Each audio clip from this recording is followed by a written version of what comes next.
प्यारे दर्शकों, तुहाडा पंजाबनामा शो दे विच स्वागत है। इस शो दे विच साडे नाल प्रोफैसर कमलजीत ढिल्लों ने, जिन्हां ने किसान अंदोलन दे विच काफ़ी अहम भूमिका निभाई है। उस दे नाल ही जिस दिन फतेह मार्च जिहड़ा टिकरी बॉर्डर तो ਸਿੰਘੂ बॉर्डर तो शुरू होया, ਉਹਦੇ ਵਿੱਚ भी वो शामिल सी। 2 दिन पहला उत्थे पहुँच गए सीगे ते वार-वार वो जांदे रहे। जिहड़ी किसान संसद आ ਉਹਦੇ ਵਿੱਚ भी उन्हां दा अहम योगदान रहा। ਤੇ ਅਸੀਂ ਕਮਲਜੀਤ ਢਿੱਲੋਂ ਨਾਲ ਵੱਖ-ਵੱਖ ਮਾਮਲਿਆਂ ਦੇ ਵਿੱਚ ਵੀ ਫਤਿਹ ਮਾਰਚ ਦੇ ਵਿੱਚ ਇਸ ਕਿਸਾਨ ਅੰਦੋਲਨ ਦੇ ਵਿੱਚ ਔਰਤਾਂ ਦੀ ਕੀ ਭੂਮਿਕਾ ਰਹੀ ਉਹਦੇ ਬਾਰੇ ਗੱਲਬਾਤ ਕਰਾਂਗੇ। ਤੇ ਇਸ ਦੇ ਨਾਲ ਹੀ ਅਸੀਂ ਇਹ ਗੱਲ ਵੀ ਅੱਜ ਆਪਣੇ ਦਰਸ਼ਕਾਂ ਨੂੰ ਦੱਸ ਦਈਏ ਕਿ ਪੰਜਾਬ ਦੇ ਵਿੱਚ ਰਾਜਨੀਤਿਕ ਸਰਗਰਮੀਆਂ ਅਗਲੀਆਂ ਚੋਣਾਂ ਜਿਹੜੀਆਂ ਬੜੀਆਂ ਨਜ਼ਦੀਕ ਆ ਰਹੀਆਂ ਨੇ ਤੇ ਕੱਲ ਨੂੰ ਜਿਹੜਾ ਮੁੱਖ ਚੋਣ ਕਮਿਸ਼ਨਰ ਦਾ ਪੰਜਾਬ ਦਾ ਦੌਰਾ ਵੀ ਹੋਣਾ ਤੇ ਪੰਜਾਬ ਦੇ ਵਿੱਚ ਜਿਹੜਾ ਚੋਣਾਂ ਦਾ ਮਾਹੌਲ ਜਿਹੜਾ ਉਹ ਭਖਣਾ ਸ਼ੁਰੂ ਹੋ ਗਿਆ। ਅੱਜ ਸ਼੍ਰੋਮਣੀ ਅਕਾਲੀ ਦਲ ਨੇ ਜਿਹੜੀ ਆ ਕਿੱਲੀ ਚਾਲਾਂ ਜਿਹੜੀ ਆ ਮੋਗੇ ਜ਼ਿਲ੍ਹੇ 'ਚ ਪੈਂਦਾ ਉੱਥੇ ਰੈਲੀ ਕੀਤੀ ਹੈ। ਉਹਨਾਂ ਦੀ ਰੈਲੀ ਇਸ ਚੱਲ ਰਹੀ ਹੈ। ਉਸ ਤੋਂ ਇਲਾਵਾ ਜਿਹੜੀ ਕਾਂਗਰਸ ਪਾਰਟੀ ਆ ਉਹਦੇ ਜਿਹੜੇ ਸਾਬਕਾ ਪ੍ਰਧਾਨ ਨੇ ਤੇ ਜਿਹੜੇ ਕੰਪੇਨ ਕਮੇਟੀ ਦੇ ਚੇਅਰਮੈਨ ਨੇ ਸੁਨੀਲ ਜਾਖੜ, ਉਹਨਾਂ ਨੇ ਆਪਣੀ ਇੱਕ ਮੀਟਿੰਗ ਜਿਹੜੀ ਆ ਕੱਲ ਨੂੰ ਸੱਦੀ ਹੋਈ ਆ। ਉਸ ਦੇ ਨਾਲ ਹੀ ਇੱਕ ਚੋਣ ਕਮੇਟੀ ਕਾਂਗਰਸ ਪਾਰਟੀ ਨੇ ਬਣਾਈ ਹੈ, ਜਿਹੜੀ ਆਪਣੇ ਪੰਜਾਬ ਕਾਂਗਰਸ ਦੇ ਪ੍ਰਧਾਨ ਜਿਹੜੇ ਨਵਜੋਤ ਸਿੰਘ ਸਿੱਧੂ ਉਹਨਾਂ ਦੀ ਅਗਵਾਈ ਦੇ ਵਿੱਚ। ਇਸ ਦੇ ਨਾਲ ਹੀ ਉਹਨਾਂ ਨੇ ਆਪਣੇ ਕੋਈ ਮਤਭੇਦ ਜਿਹੜੇ ਆ ਪੰਜਾਬ ਦੇ ਮੁੱਖ ਮੰਤਰੀ ਜਿਹੜੇ ਚਰਨਜੀਤ ਸਿੰਘ ਚੰਨੀ ਉਹਨਾਂ ਨਾਲ ਵੀ ਜ਼ਾਹਰ ਕੀਤੇ ਆ ਵੀ ਕਹਿਣੀ ਤੇ ਕਰਨੀ ਦੇ ਵਿੱਚ ਪਾੜੇ ਦੀ ਗੱਲ ਦੀ ਚਰਚਾ ਵੀ ਉਹਨਾਂ ਨੇ ਕੀਤੀ ਹੈ। ਬਹੁਤ ਸਾਰੇ ਮਾਮਲੇ ਨੇ ਪੰਜਾਬ ਦੀ ਸਿਆਸਤ ਦੇ ਵਿੱਚ ਕਾਫੀ ਉਥਲ ਪੁਥਲ ਹੋ ਰਹੀ ਹੈ। ਕੋਈ ਆ ਰਿਹਾ, ਕੋਈ ਜਾ ਰਿਹਾ। ਇਸ ਤਰੀਕੇ ਦੀ ਰਾਜਨੀਤੀ ਪਿਛਲੇ ਦਿਨਾਂ ਦੇ ਵਿੱਚ ਸ਼ੁਰੂ ਹੋਈ ਹੈ। ਇਹ ਫਾਈਨਲ ਕਿੱਧਰ ਨੂੰ ਜਾਏਗੀ ਇਹਦੇ ਬਾਰੇ ਵੀ ਕਿਸੇ ਵੱਖਰੇ ਤੌਰ ਤੇ ਅਸੀਂ ਚਰਚਾ ਕਰਾਂਗੇ। पर पहला असी जिहड़ा किसान अंदोलन है, कल जिहड़े किसान है दरबार साहब ते उत्थे राम तीर्थ मंदिर दे विच नतमस्तक होके वापस आ गए ते कल नूं पंजाब दे विच जिहड़े टोल प्लाजे ते होर थावां ने जिथे 125 दे करीब अजे भी धरने चल रहे, जिहड़े कल उठाए जाने उन्हां औरतां दा उन्हां किसानां दा सन्मान किया जाएगा तो उस तो बाद वो अपने घरां नूं परतणगे। पर जो स्वागत जिहड़े किसान जदों वापस आए आ उन्हां दा रस्ते दे विच होया, इहो जिहा स्वागत बहुत घੱਟ ही कदे होया। ये मैं इस गल दी जानकारी लैण दी कोशिश कीती है तो मैनूं वख-वख जिहड़े बुद्धिजीवी उन्हां दस्सिया कि कदे जदों भारत ते पाकिस्तान दे विच 71 दी जंग होई सी ते बांग्लादेश बणिया सीगा, उस समय जिहड़ी फौज होई सी वापस आई सी पश्चिमी बांग्लादेश तो, उन्हां दा स्वागत इस ढंग नाल होया सीगा।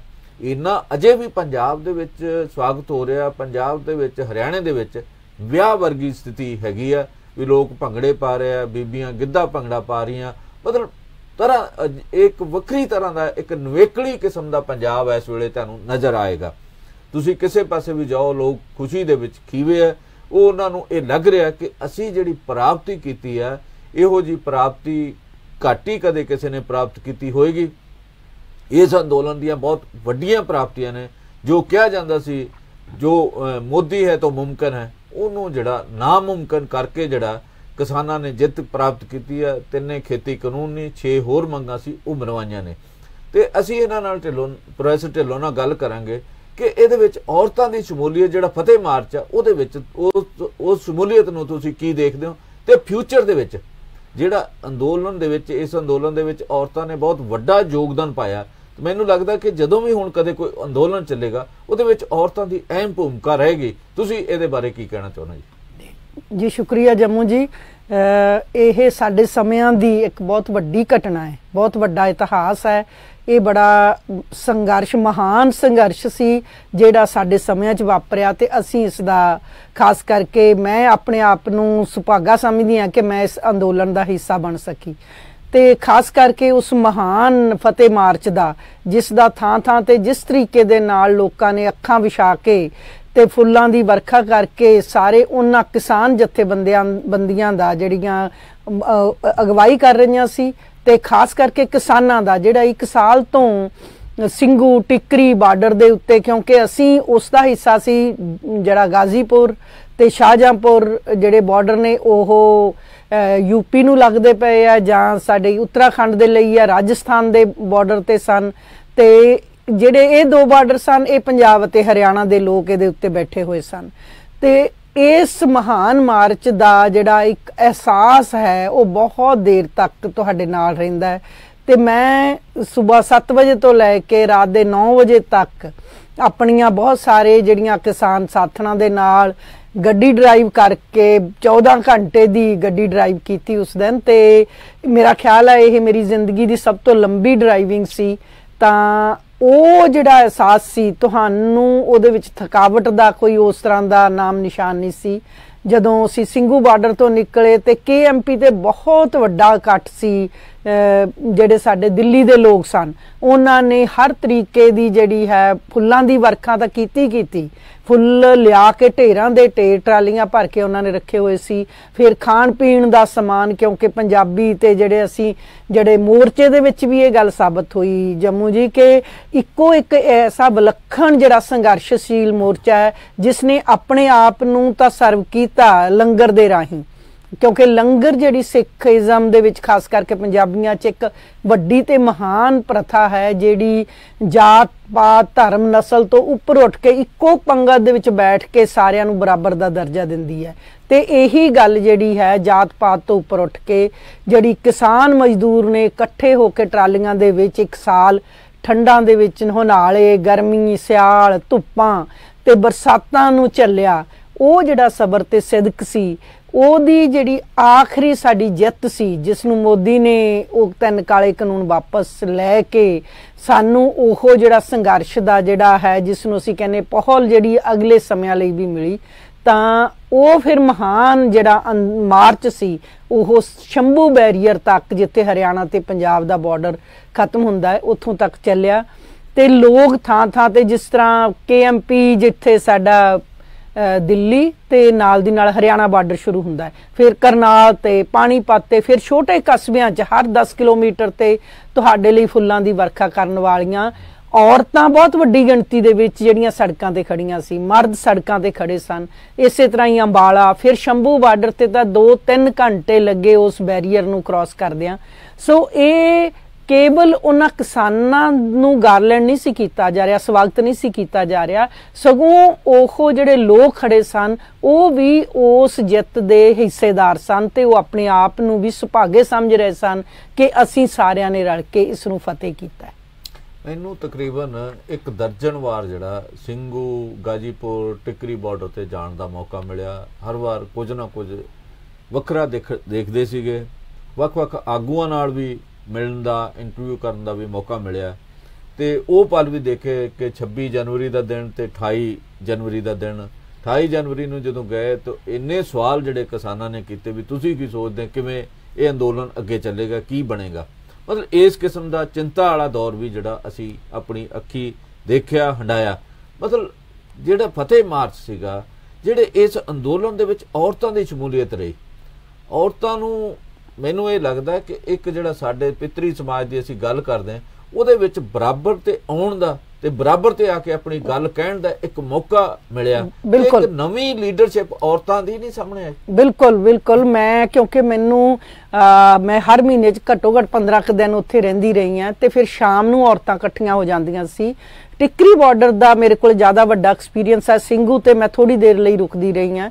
ਤਾਂ ਉੱਥੇ ਔਰਤਾਂ ਦੇ ਵਿੱਚ ਇੱਕ ਯੁਰਤ, ਇੱਕ ਸਮਾਨ ਤੇ ਇੱਕ ਜਿਹੜਾ ਭਰੋਸਾ ਆਪਣੇ ਆਪ ਦੇ ਵਿੱਚ ਜਿਹੜਾ ਹੈ ਉਹ ਪੈਦਾ ਹੋਇਆ। ਤੇ ਉਹ ਸ਼ਾਮ ਨੂੰ ਤੁਸੀਂ ਜਦੋਂ ਮੈਂ ਜਨ ਸੰਸਦ ਦੇ ਵਿੱਚ ਵੀ ਗਈ, ਸਾਨੂੰ ਬਹੁਤ ਸਾਰੇ ਪੱਤਰਕਾਰ ਸਵਾਲ ਪੁੱਛਦੇ ਸੀ ਜਿਹੜੀਆਂ ਲੱਗਦੀਆਂ ਸੀ ਕਿ ਅਨਪੜ੍ਹ ਬੀਬੀਆਂ ਨੇ, ਪਿੰਡਾਂ ਚੋਂ ਆਈਆਂ ਨੇ।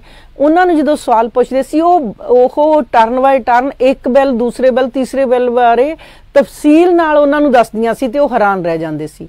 ਸੋ ਜਿਹੜੀਆਂ ਔਰਤਾਂ ਦੀ ਸ਼ਮੂਲੀਅਤ ਪਹਿਲੀ ਵਾਰ ਆਜ਼ਾਦੀ ਦੇ ਅੰਦੋਲਨ ਤੋਂ ਬਾਅਦ, ਆਜ਼ਾਦੀ ਦੇ ਅੰਦੋਲਨ 'ਚ ਵੀ ਔਰਤਾਂ ਬਹੁਤ ਵੱਡੀ ਗਿਣਤੀ ਦੇ ਵਿੱਚ ਉਹਨਾਂ ਨੇ ਜਿਹੜਾ ਹੈ ਜਨ ਅੰਦੋਲਨ ਦੇ ਤੌਰ ਤੇ ਉਹਨਾਂ ਨੇ ਸ਼ਮੂਲੀਅਤ ਕੀਤੀ ਸੀ। ਪਰ ਉਸ ਤੋਂ ਬਾਅਦ 1947 ਤੋਂ ਬਾਅਦ ਇਹ ਪਹਿਲਾ ਅੰਦੋਲਨ ਹੈ ਜਿਸ ਦੇ ਵਿੱਚ ਔਰਤਾਂ ਦੀ ਵੱਡੀ ਗਿਣਤੀ ਵਿੱਚ ਸ਼ਮੂਲੀਅਤ ਹੋਈ। ਇਹਦੇ ਨਾਲ ਇੱਕ ਔਰਤਾਂ ਦੇ ਵਿੱਚ ਜਿਹੜੇ ਚੇਂਜ ਹੋਈ ਹੈ, ਜਿਹੜੀ ਉਹਨਾਂ ਨੂੰ ਇੱਕ ਇਹ ਲੱਗਿਆ ਕਿ ਹਾਂ ਅਸੀਂ ਇੱਕ ਆਪਣੀ ਗੱਲ ਕਹਿ ਸਕਦੀਆਂ, ਅਸੀਂ ਅੱਗੇ ਜਾ ਕੇ ਸੰਘਰਸ਼ ਦਾ ਹਿੱਸਾ ਬਣ ਸਕਦੀਆਂ। ਤੇ ਇਸੇ ਕਰਕੇ ਹੀ ਉਹਨਾਂ ਦੇ ਜਿਹੜੇ ਸਵਾਲ ਤੇ ਜਿਸ ਦਿਨ ਆਖਰੀ ਦਿਨ ਸੀ 10 ਤਾਰੀਖ ਨੂੰ, ਕਿਉਂਕਿ 11 ਨੂੰ ਕਾਫਲੇ ਚੱਲਣੇ ਸਨ, ਸਾਰੇ ਕਿਸਾਨਾਂ ਨੇ ਆਪਣਾ ਸਮਾਨ ਸਮੇਟ ਕੇ ਉਸ ਫਤਿਹ ਮਾਰਚ ਦਾ ਹਿੱਸਾ ਬਣਨਾ ਸੀ।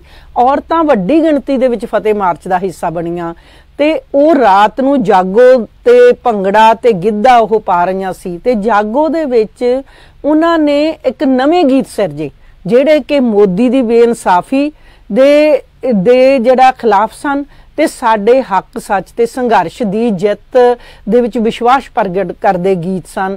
ਤੇ ਉਸੇ ਤਰੀਕੇ ਨਾਲ ਹੀ ਜਾਗੋ ਦੇ ਗੀਤ ਜਿਹੜੇ ਹੈ, ਜਿਹੜੀ ਨਵੀਂ ਜਾਗੋ ਉਹਨਾਂ ਨੇ ਸਿਰਜੀ। ਸੋ ਇਸ ਕਰਕੇ ਇਹ ਜਿਹੜੀ ਇੱਕ ਸਮਾਜਿਕ ਬਦਲਾਵ ਦਾ ਇੱਕ ਹੈ, ਆਉਣ ਵਾਲੇ ਸਮੇਂ 'ਚ ਸਾਡੀਆਂ ਜਿਹੜੀਆਂ ਜਥੇਬੰਦੀਆਂ, ਔਰਤ ਜਥੇਬੰਦੀਆਂ, ਕਿਸਾਨ ਜਥੇਬੰਦੀਆਂ ਨੂੰ ਇੱਕ ਨਵੇਂ ਤਰੀਕੇ ਦੇ ਨਾਲ ਇਹ ਔਰਤਾਂ ਦੀ ਸ਼ਮੂਲੀਅਤ ਨੂੰ ਜਿਹੜਾ ਹੈ ਸੁਦ੍ਰਿੜ ਕਰਨਾ ਪਏਗਾ, ਕਿਉਂਕਿ ਕੋਈ ਵੀ ਅੰਦੋਲਨ ਜਿਹੜਾ ਹੈ ਬਰਾਬਰ ਦੀ ਭਾਗੀਦਾਰੀ ਤੋਂ ਬਿਨਾਂ ਨਹੀਂ ਜਿੱਤਿਆ ਜਾ ਸਕਦਾ। ਤੇ ਖਾਸ ਕਰਕੇ ਅੱਧ ਜਿਹੜਾ ਹੈ ਔਰਤ, ਸਾਡੀ ਆਬਾਦੀ ਦਾ ਅੱਧ ਔਰਤਾਂ ਨੇ, ਜੇਕਰ ਉਹ ਪਿਛੜੀਆਂ ਰਹਿਣੀਆਂ ਤੇ ਨਾ ਹੀ ਕਿਸੇ ਅੰਦੋਲਨ ਦੀ ਜਿਹੜੀ ਸਫਲਤਾ ਅੰਕੀ ਜਾ ਸਕਦੀ ਹੈ, ਨਾ ਹੀ ਕਿਸੇ ਸਮਾਜ ਦੀ ਜਿਹੜੀ ਤੰਦਰੁਸਤੀ ਤੇ ਉਹਦੀ ਆਜ਼ਾਦੀ ਤੇ ਉਹਦਾ ਜਿਹੜਾ ਹੈ ਸਮਾਜਿਕ ਆਰਥਿਕ ਤਰੱਕੀ ਦਾ ਜਿਹੜਾ ਰਾਹ ਖੁੱਲ ਸਕਦਾ ਹੈ। ਸੋ ਮੈਂ ਤੁਹਾਡੇ ਨਾਲ ਗੱਲ ਕਰਾਂਗਾ। ਮਤਲਬ ਮੈਂ ਪਹਿਲੀ ਵਾਰੀ 3 ਜਾਂ 4 ਦਸੰਬਰ ਨੂੰ ਗਿਆ ਸੀਗਾ ਉੱਥੇ, ਉਸ ਤੋਂ ਬਾਅਦ 14 ਦਸੰਬਰ ਨੂੰ ਫੇਰ ਗਿਆ। 14 ਦਸੰਬਰ ਨੂੰ ਮੈਂ ਔਰਤਾਂ ਨਾਲ ਇੰਟਰਵਿਊ ਵੀ ਕੀਤੀ। ਉਹ ਸੰਗਰੂਰ ਜ਼ਿਲ੍ਹੇ ਦੀਆਂ ਬੀਬੀਆਂ ਸੀਗੀਆਂ, ਉਹ ਇੱਕ ਨਾਰਾ ਲਾ ਰਹੀਆਂ ਸੀਗੀਆਂ, ਮੋਦੀ ਡਰਦੇ ਨਹੀਂ ਤੇਰੀ ਕੁਰਕੀ ਤੋਂ, ਖਿੱਚ ਲਵਾਂਗੇ ਕੁਰਸੀ ਤੋਂ।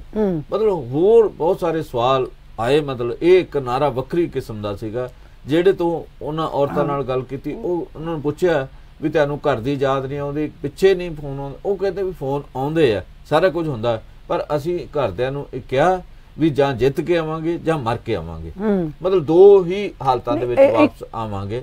ਤੇ ਇਸ ਕਰਕੇ ਮੈਨੂੰ ਲੱਗਦਾ ਸੀਗਾ ਕਿ ਇਸ ਅੰਦੋਲਨ ਦੇ ਵਿੱਚ ਔਰਤਾਂ ਦੇ ਵਿੱਚ ਇੰਨਾ ਹੌਸਲਾ ਹੈ, ਇੰਨਾ ਕੌਨਫੀਡੈਂਸ ਹੈ, ਇਹ ਅੰਦੋਲਨ ਹਾਰ ਨਹੀਂ ਸਕਦਾ, ਅਲਟੀਮੇਟਲੀ ਜਿੱਤ ਕੇ ਨਿਕਲੇਗਾ। ਤੇ ਜਿਹੜਾ ਔਰਤਾਂ ਦਾ ਵਿਸ਼ਵਾਸ ਸੀ, ਭਰੋਸਾ ਸੀਗਾ, ਉਹਨੇ ਇਸ ਅੰਦੋਲਨ ਨੂੰ ਜਿੱਤਣ ਦੇ ਵਿੱਚ ਬਹੁਤ ਵੱਡਾ ਯੋਗਦਾਨ ਪਾਇਆ। ਤੇ ਇਹਦੇ ਬਾਰੇ ਤੁਸੀਂ ਕੀ ਕਹਿਣਾ? ਜੰਮੂ ਜੀ, ਇਹ ਬਿਲਕੁਲ ਠੀਕ ਕਿਹਾ ਤੁਸੀਂ।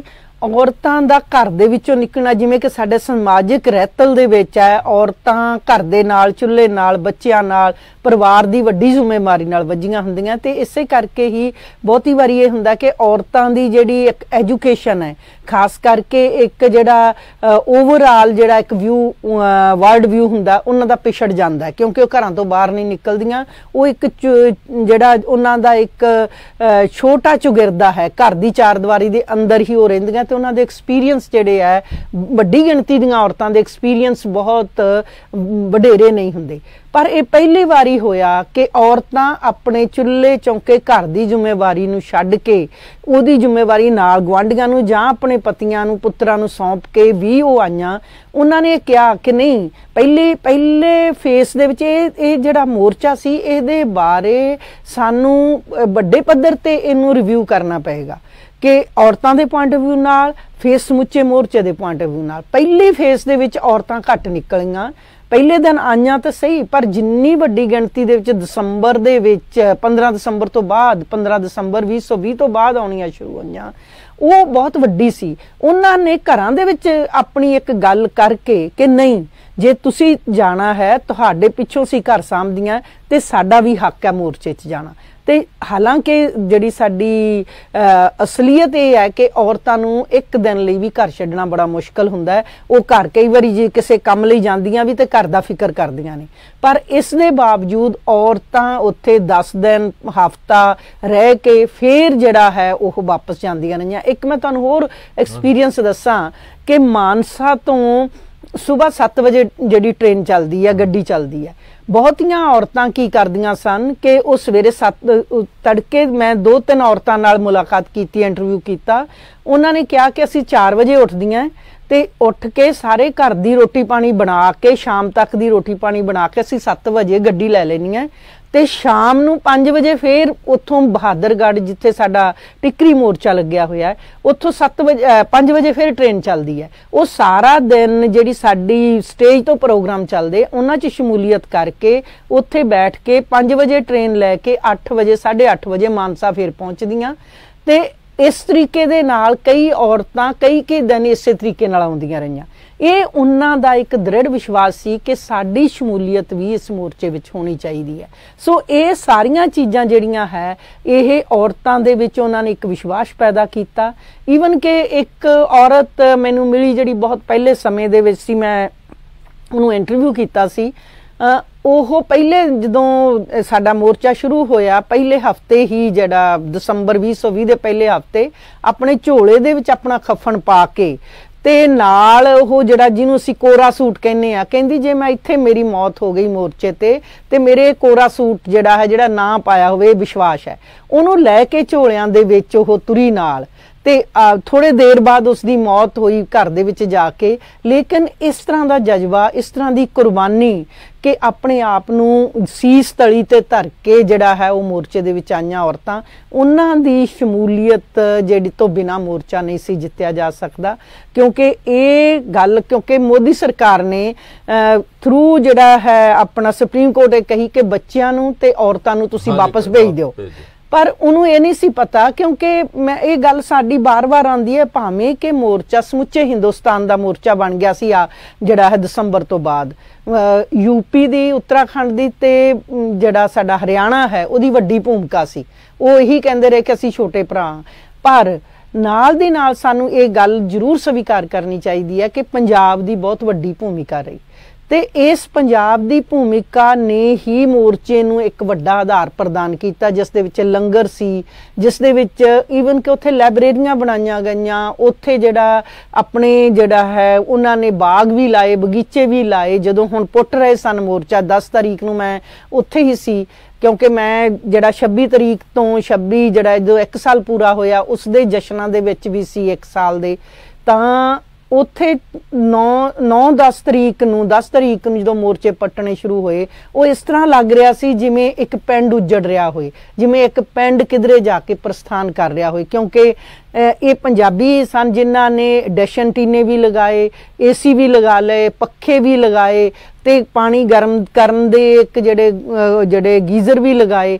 ਸੋ ਇਹ ਸਾਰੀਆਂ ਚੀਜ਼ਾਂ ਜਦੋਂ ਉਹ ਸਮੇਟ ਰਹੇ ਸਨ ਤੇ ਉਹ ਸਾਰਾ ਖਲਾਰਾ ਸਾਨੂੰ ਦੱਸ ਰਹੇ ਸਨ, ਉਹਦੇ ਮੰਜ਼ਰ ਦੱਸ ਰਿਹਾ ਸੀ ਕਿ ਇੱਥੇ ਕਿਸ ਤਰੀਕੇ ਨਾਲ ਉਹਨਾਂ ਨੇ ਪਿੰਡ ਵਸਾਇਆ। ਉਹਦੇ ਵਿੱਚ ਔਰਤਾਂ ਨੇ ਰੋਟੀ ਪਾਣੀ ਬਣਾਉਣ 'ਚ, ਸਬਜ਼ੀਆਂ ਬਣਾਉਣ 'ਚ, ਪਰ ਨਾਲ ਦੀ ਨਾਲ ਇੱਕ ਉੱਥੇ ਇੱਕ ਹੋਰ ਚੇਂਜ ਦੇਖੀ ਅਸੀਂ ਕਿ ਜਿਹੜਾ ਕੰਮ ਮਰਦਾਂ ਦੇ ਔਰਤਾਂ ਦੇ ਕੇਵਲ ਸਪੁਰਦ ਹੁੰਦਾ ਸੀ ਘਰਾਂ ਦੇ ਵਿੱਚ, ਉੱਥੇ ਮਰਦਾਂ ਨੇ ਵੀ ਕੀਤਾ, ਸਬਜ਼ੀਆਂ ਬਣਾਈਆਂ, ਰੋਟੀਆਂ ਬਣਾਈਆਂ। ਇਹ ਇੱਕ ਚੇਂਜ ਹੈ। ਇੱਕ ਗੱਲ ਮੈਂ ਹੋਰ ਕਹਿਣੀ ਚਾਹੁੰਦਾ ਇਹਦੇ 'ਚ, ਉਹਦੇ ਬਾਰੇ ਤੁਸੀਂ ਦੱਸੋ। ਮਤਲਬ ਜਿਹੜੀਆਂ ਔਰਤਾਂ ਸ਼ਾਮਲ ਹੋਈਆਂ, ਪਿੰਡਾਂ ਤੋਂ ਹੋਈਆਂ, ਮਤਲਬ ਕਸਬਿਆਂ ਤੋਂ ਔਰਤਾਂ ਦੇ ਸ਼ਾਮਲ ਹੋਈਆਂ, ਇਹਦੇ ਨਾਲ ਇੱਕ ਬਰਾਬਰਤਾ ਜਿਹੜੀ ਆ ਉਹਦਾ ਵੀ ਇੱਕ ਰੁਝਾਨ ਜਿਹੜਾ ਉਹ ਇਹਦੇ 'ਚ ਆਇਆ। ਉਹ ਮੈਨੂੰ ਲੱਗਦਾ ਕਿ ਉਹਦੀ ਰਿਫਲੈਕਸ਼ਨ ਜਿਹੜੀ ਆ ਆਉਣ ਵਾਲੇ ਸਮੇਂ ਦੇ ਵਿੱਚ ਚੋਣਾਂ ਦੇ ਵਿੱਚ ਵੀ ਹੋਏਗੀ। ਔਰਤਾਂ ਜਿਹੜੀਆਂ ਚੋਣ ਜਿਹੜੇ ਮੁੱਦੇ ਹੋਣਗੇ ਉਹਨਾਂ ਦੇ ਵਿੱਚ ਵੀ ਆਪਣਾ ਕਿਸੇ ਨਾ ਕਿਸੇ ਰੂਪ ਦੇ ਵਿੱਚ ਯੋਗਦਾਨ ਪਾਉਣਗੀਆਂ। ਮੈਨੂੰ ਲੱਗਦਾ ਕਿ ਇਹਦੇ ਨਾਲ ਸਾਡਾ ਜਿਹੜਾ ਸਮਾਜ ਹੈ, ਜਿਹਨੂੰ ਮੈਂ ਦੁਬਾਰਾ ਫਿਰ ਪਿਤਰੀ ਸਮਾਜ ਕਹਿ ਦਿੰਦੇ ਆ, ਉਹਦੇ ਵਿੱਚ ਜਿਹੜਾ ਬਰਾਬਰ ਤੇ ਆਉਣ ਦਾ ਜਿਹੜਾ ਇੱਕ ਰਸਤਾ ਜਿਹੜਾ ਵੱਡੇ ਪੱਧਰ ਤੇ ਖੁੱਲਿਆ। ਇਹਦਾ ਬਾਰੇ ਤੁਹਾਡਾ ਕੀ ਅਨੁਭਵ ਕਹਿੰਦਾ? ਮਤਲਬ ਵੀ ਹੁਣ ਸਮਾਜ ਜਿਹੜਾ ਸਾਡਾ ਜਿਹਦੇ ਨਾਲ ਥਾਂ ਤੇ ਔਰਤ ਨਾਲ ਵਿਤਕਰਾ ਹੁੰਦਾ, ਉਹਦੇ ਬਾਰੇ ਕੀ ਕਹਿਣਾ? ਜੰਮੂ ਜੀ, ਇੱਕ ਗੱਲ ਤੇ ਹੈ ਕਿ ਇਸ ਅੰਦੋਲਨ ਨੇ ਇੱਕ ਨਵੀਂ ਦਿਸ਼ਾ, ਨਵੀਂ ਸੇਧ ਸਾਡੀਆਂ ਔਰਤਾਂ ਨੂੰ, ਨਵੀਂ ਸੋਚਣ ਦੀ ਸ਼ਕਤੀ ਦਿੱਤੀ ਹੈ। ਇਸ ਦੇ ਨਾਲ ਹੀ ਮਰਦਾਂ ਨੂੰ ਵੀ ਇੱਕ ਨਵੀਂ ਜਿਹੜੀ ਹੈ ਸੋਚਣ ਦਾ ਇੱਕ ਨਵਾਂ ਜਿਹੜੀ ਖਿੜਕੀ ਖੁੱਲੀ ਆ ਉਹਨਾਂ ਦੇ ਕੋਲ। ਤੇ ਸਰਕਾਰਾਂ ਵੀ ਜਦੋਂ ਅੱਗੇ ਜਾ ਕੇ ਚੋਣਾਂ ਦੇ ਮੁੱਦੇ ਨੇ, ਬਹੁਤ ਸਾਰੀਆਂ ਸਰਕਾਰਾਂ ਇਹ ਕਹਿ ਦਿੰਦੀਆਂ ਕਿ ਅਸੀਂ ਤਾਂ ਜੀ 1000, ਕੋਈ ਪਾਰਟੀ ਕਹਿ ਰਹੀ ਅਸੀਂ 1000 ਦਿਆਂਗੇ, ਦੂਜੀ ਪਾਰਟੀ ਉਸ ਤੋਂ ਵੱਧ ਕੇ ਕਹਿੰਦੀ 2000 ਔਰਤਾਂ ਨੂੰ ਦਿਆਂਗੇ। ਇਹ ਔਰਤਾਂ ਦੀ ਜਿਹੜੀ ਜੈਂਡਰ ਬਜਟ ਹੁੰਦਾ ਹੈ, ਹਰ ਇੱਕ ਸਰਕਾਰ ਜਿਹੜੀਆਂ ਵੱਡੀਆਂ ਸਾਡੀਆਂ ਜਿਹੜੀਆਂ ਡਿਵੈਲਪ ਕੰਟਰੀਜ਼ ਨੇ ਉਹਦੇ 'ਚ ਇੱਕ ਜੈਂਡਰ ਬਜਟਿੰਗ ਦੀ ਜਿਹੜਾ ਪ੍ਰੋਵੀਜ਼ਨ ਹੁੰਦੀ ਹੈ।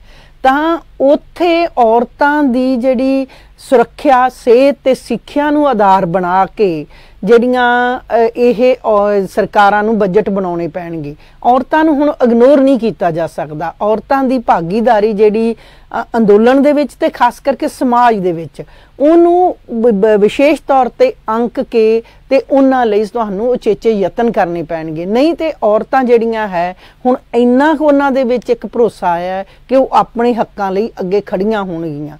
क्योंकि बहुत सारिया थावां ते पिछे पिछले दिनां च एक हट के सवाल जिहड़ा वो करना चाहना वो हैगा भी पंजाब जिहड़ा एक इंडस्ट्री बन गया आईलैट्स की भी आईलैट करो तो विदेश चलो। इस अंदोलन का आईलैट जिहड़ा भविख हनेरा दिसदा इस दे विच बहुत सारे नौजवान कुद्दे सीगे लड़कियां लड़के भी सीगे ਜਿਹੜੇ ਵਿਦੇਸ਼ ਜਾਣ ਲਈ ਆਪਣੇ ਜਿਹੜੇ ਕੰਮ ਕਾਜ ਉਹਨਾਂ ਬੰਦ ਕਰਤੇ ਵੀ ਵਿਦੇਸ਼ ਨਹੀਂ ਜਾਣਾ ਇਸ ਅੰਦੋਲਨ 'ਚ ਰਹਿਣਾ। ਕਈਆਂ ਨੇ ਆਪਣੀਆਂ ਪੀਆਰ ਵੀ ਛੱਡੀਆਂ ਮਤਲਬ ਬਹੁਤ ਸਾਰਾ ਇਸ ਕਿਸਮ ਦਾ। ਹੁਣ ਤੁਸੀਂ ਦੇਖਦੇ ਹੋ ਕਿ ਜਿਹੜੇ ਨੌਜਵਾਨ ਆ ਮਟਿਆਰਾਂ ਨੇ ਜਾਂ ਮੁੰਡੇ ਨੇ ਉਹ ਦੋਨੇ ਮੇਰਾ ਖਿਆਲ ਇਸ ਦੇਸ਼ ਦੇ ਵਿੱਚ ਜਾਂ ਪੰਜਾਬ ਦੇ ਵਿੱਚ ਰਹਿਣ ਨੂੰ ਕੋਈ ਤਰਜੀਹ ਦੇਣਗੇ ਕੋਈ ਫਰਕ ਪਏਗਾ ਕੋਈ। जम्मू जी ये बड़ा ही जड़ा है एक रोचक क्वेश्चन है सवाल है तुहाडा क्योंकि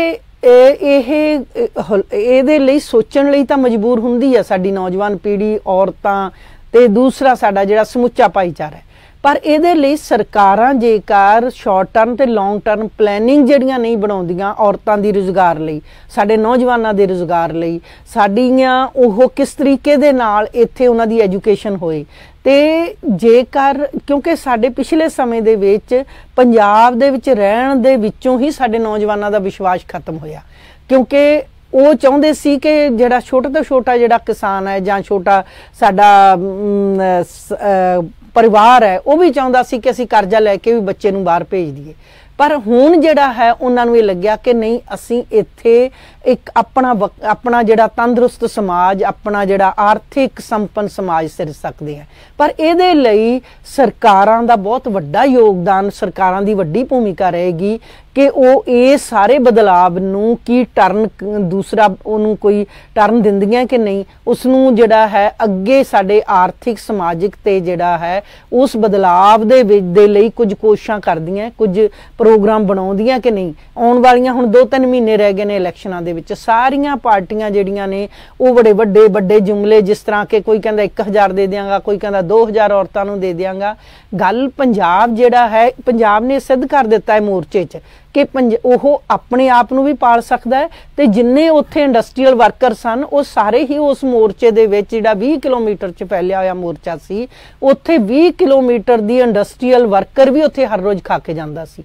ਪੰਜਾਬ ਭੁੱਖ ਮੰਗਿਆਂ ਦਾ ਨਹੀਂ ਹੈ ਪੰਜਾਬ ਮੰਗਤਾ ਨਹੀਂ ਹੈ ਉਹਨੂੰ ਰੁਜ਼ਗਾਰ ਦਿਓ ਤੇ ਜਿਹੜਾ ਇਹ ਫ੍ਰੀ ਦਾ ਕੰਮ ਹੈ ਇਹ ਬੰਦ ਕਰਨਾ ਚਾਹੀਦਾ। ਤੁਸੀਂ ਜੇ ਰੁਜ਼ਗਾਰ ਹੋਏਗਾ ਉਹ ਕਮਾਣਗੇ ਤੇ ਉਹ ਬਿਜਲੀ ਦੇ ਬਿੱਲ ਵੀ ਭਰਨਗੇ ਤੇ ਉਹਨਾਂ ਨੂੰ ਮੁਫਤ ਦੇ ਵਿੱਚ ਲੈਣ ਦੀ ਲੋੜ ਵੀ ਨਹੀਂ ਪੈਗੀ। ਹਾਂ ਇਹ ਜ਼ਰੂਰ ਹੈ ਕਿ ਜਿਹੜਾ ਪਛੜਿਆ ਹੋਇਆ ਵਰਗ ਹੁੰਦਾ ਕਿਸੇ ਸਮਾਜ ਦਾ ਜਿਵੇਂ ਔਰਤਾਂ ਨੇ ਉਹਨਾਂ ਦੀ ਐਜੂਕੇਸ਼ਨ ਪੰਜਾਬ ਦੇ ਵਿੱਚ ਅਜੇ ਵੀ ਪਿੱਛੇ ਹੈ ਪਛੜੇਵੇਂ ਦੇ ਵਿੱਚ ਔਰਤਾਂ ਉਹਨਾਂ ਦੀ ਸਿਹਤ ਤੁਹਾਨੂੰ ਮੈਂ ਇਹ ਦੱਸਾਂ ਕਿ ਉਹ ਅਨੈਮਿਕ ਨੇ 57% ਔਰਤਾਂ ਸਾਡੀਆਂ ਅਨੈਮਿਕ ਨੇ ਜਿਹੜੀਆਂ ਜਿਨ੍ਹਾਂ ਦੇ ਵਿੱਚ ਖੂਨ ਦੀ ਕਮੀ ਹੈ।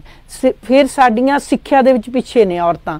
ਹਾਲਾਂਕਿ ਅੱਜ ਹੀ ਇੱਕ ਨਵੀਂ ਖਬਰ ਆਈ ਹੈ ਕਿ ਪੰਜਾਬ ਦੀ ਜਿਹੜੀ ਹਰਨਾਜ ਸੰਧੂ ਉਹ ਵਿਸ਼ਵ ਸੁੰਦਰੀ ਬਣੀ ਹੈ।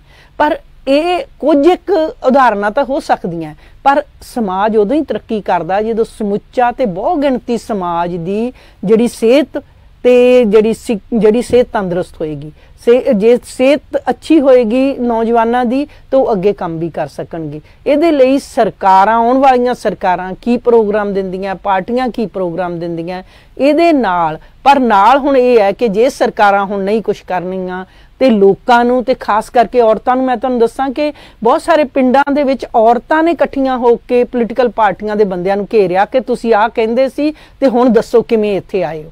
ਸੋ ਇਸ ਕਰਕੇ ਔਰਤਾਂ ਦੇ ਵਿੱਚ ਇੰਨੀ ਕੁ ਸ਼ਕਤੀ ਆ ਗਈ ਹੈ ਕਿ ਉਹ ਕੁਐਸਚਨ ਕਰਦੀਆਂ ਨੇ ਪ੍ਰਸ਼ਨ ਕਰਦੀਆਂ ਨੇ ਰਾਜਨੀਤਿਕ ਬੰਦਿਆਂ ਨੂੰ ਜਿਹੜਾ ਵੀ ਕੋਈ ਐਮਐਲਏ ਬਣੇਗਾ ਤੇ ਉਹਨੂੰ ਹੁਣ ਉਹਨਾਂ ਜਿਹੜੇ ਵਾਅਦੇ ਕਰਕੇ ਜਾਣਗੇ ਇਲੈਕਸ਼ਨਾਂ ਤੋਂ ਪਹਿਲਾਂ ਉਹਨਾਂ ਦਾ ਉੱਤਰ ਦੇਣਾ ਪਏਗਾ ਕਿ ਉਹ 2 ਮਹੀਨੇ 'ਚ ਪੂਰੇ ਕਰਦੇ 4 ਮਹੀਨੇ 'ਚ ਨਹੀਂ ਤਾਂ ਔਰਤਾਂ ਇਕੱਠੀਆਂ ਹੋ ਕੇ ਉਹਨਾਂ ਨੂੰ ਜਿਹੜਾ ਲੋਕ ਕਚਹਿਰੀ ਦੇ ਵਿੱਚ ਖੜਾ ਕਰਨਗੀਆਂ। ਸੋ ਇਹ ਬਦਲਾਵ ਜਿਹੜਾ ਹੈ ਇਸ ਮੋਰਚੇ ਨਾਲ ਤੇ ਔਰਤਾਂ ਦੀ ਇੱਕ ਆਪਣੇ ਆਪ ਦੇ ਵਿੱਚ ਜਿਹੜਾ ਭਰੋਸਾ ਪੈਦਾ ਹੋਇਆ ਹੈ ਸਸ਼ਕਤੀਕਰਨ ਹੋਇਆ ਹੈ ਇਹਦੇ ਨਾਲ ਮੋਰਚੇ ਨੇ ਉਹਨੂੰ ਇੱਕ ਰਾਹ ਜ਼ਰੂਰ ਦਿੱਤਾ ਹੈ ਤੇ ਮੇਰਾ ਲੱਗਦਾ ਕਿ ਆਉਣ ਵਾਲੇ ਸਮੇਂ ਦੇ ਵਿੱਚ ਇਹਦੇ ਬੜੇ ਵੱਡੇ ਸਿੱਟੇ ਨਿਕਲਣਗੇ ਬੜੇ ਵੱਡੇ ਜਿਹੜੇ ਪੋਜ਼ਿਟਿਵ ਰਿਜ਼ਲਟ ਨਿਕਲਣਗੇ। ਸੋ ਪ੍ਰੈਸ ਢਿੱਲੋਂ ਜੀ ਤੁਸੀਂ ਸਾਡੇ ਸ਼ੋਅ ਦੇ ਵਿੱਚ ਜੁੜੇ ਦਰਸ਼ਕਾਂ ਨੂੰ ਸਾਡਿਆਂ ਨੂੰ ਨਵੀਂ ਵੱਖਰੀ ਜਾਣਕਾਰੀ ਦਿੱਤੀ ਹੈ ਤੇ ਤੁਹਾਡਾ ਸ਼ੁਕਰੀਆ। ਇੱਥੇ ਹੀ ਅਸੀਂ ਆਪਣੇ ਦਰਸ਼ਕਾਂ ਕੋਲੋਂ ਆਗਿਆ ਲੈਂਦੇ ਬਹੁਤ ਬਹੁਤ ਧੰਨਵਾਦ।